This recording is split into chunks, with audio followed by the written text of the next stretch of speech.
Most defensemen don't really know how to hit. They think it's about size or just throwing their body, but it's not. Big open ice hits come from three things: how you read the play, how you move your body, and your mental commitment to it. Miss one of these and you're not hitting anyone. But when you put all three together, that's what creates hitting IQ. So I'm going to break this down step by step.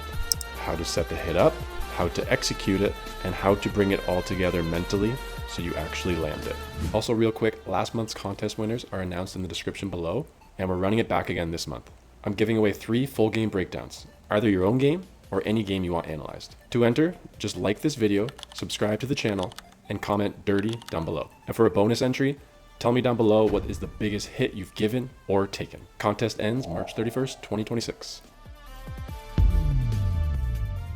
When positioning yourself to throw an open ice hit, the first thing you are looking for is funnels. What I mean by a funnel is the other team's player is being forced to go to a specific area of the ice, which makes him much more predictable and easier to close the gap. This usually happens in a few specific scenarios. The first one is your teammate is pressuring from the back or side, forcing the player towards a specific point. You can see this perfectly here, where the back checker is making it so the only option for the forward is to go in this direction. Another is when there are stationary players, making it so the only option for the forward moving at a faster speed is to cut through a gap, therefore funneling him into a lane. Here, the forward really only had the option of cutting through this gap. The third is the way the puck is moved to the forward, which makes it so the only way he can pick it up is in a specific direction. You tend to see this with passes and rims up the wall. You can see it here that the only way the player can pick up the puck is by cutting up here in this direction.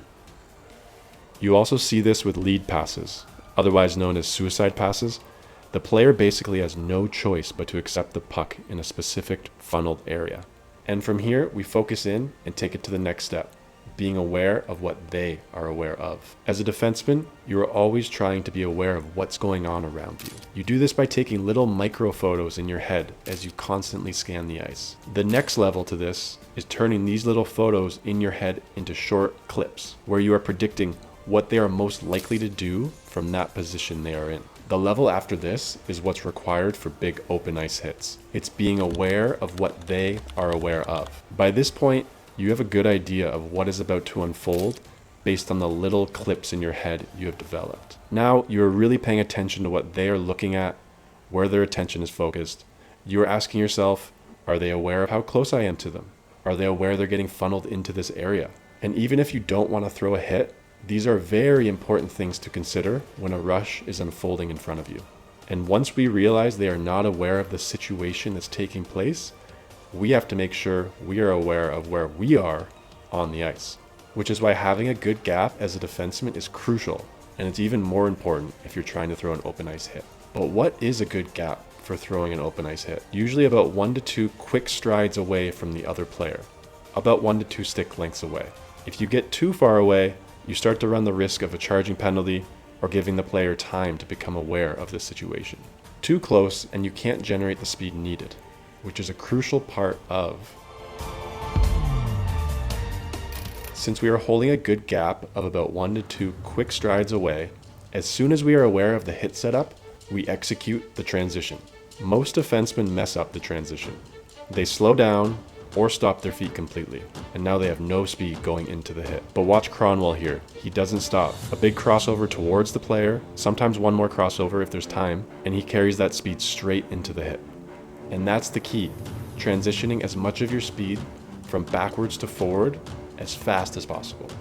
But now that you have that speed, this is where a lot of defensemen get into trouble. They straighten their legs going into the hit. Now their center of gravity is too high, and this is also where penalties happen.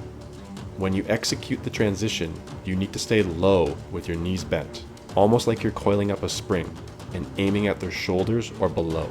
And from that position, now you're ready to make contact. You want to use your shoulder or your hip, usually the side closest to the player. So if the player is coming down the left side, you make contact with your left shoulder or hip. But the cherry on top is how you explode through the hit. And this is one of the hardest parts to get right. You need to explode through your legs as you make contact. Not before, not after, right here. That's what transfers your weight through the player and actually drives the hit. But even if you do all of this right, the setup, the execution, this next part is the most difficult to master.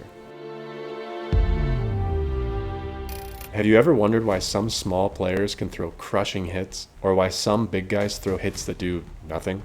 The setup and body mechanics of the execution play a factor, don't get me wrong, but there's a mindset to the big hitters that other guys don't have.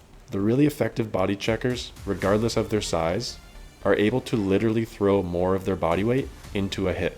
For example, if a 180-pound player commits 80% of his weight and a 230-pound player commits 40% of his weight, the 180-pound player is actually throwing about 50 pounds more force into the hit. Add that with proper setup and execution, the 180-pound guy is going to flatten the 230-pound guy. Because most players slow down right before contact. They hesitate, even if they don't realize it. But the best hitters, they don't.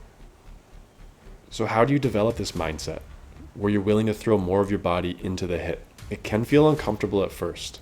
You're basically asking yourself to commit almost everything into contact, and that's not easy. But the only way to build it is through repetition. You need to practice the transition into contact and actually commit to it. That can be on the boards, if you have forgiving boards at your arena, or even off the ice using pads like football players do. The key is this: you need to think about going through the player as fast as possible.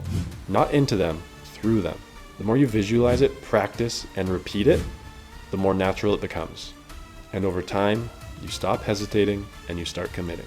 When you put all of this together, the setup, the execution, the mindset, you're not guessing anymore. You're dictating the flow of the game, and that is hitting IQ.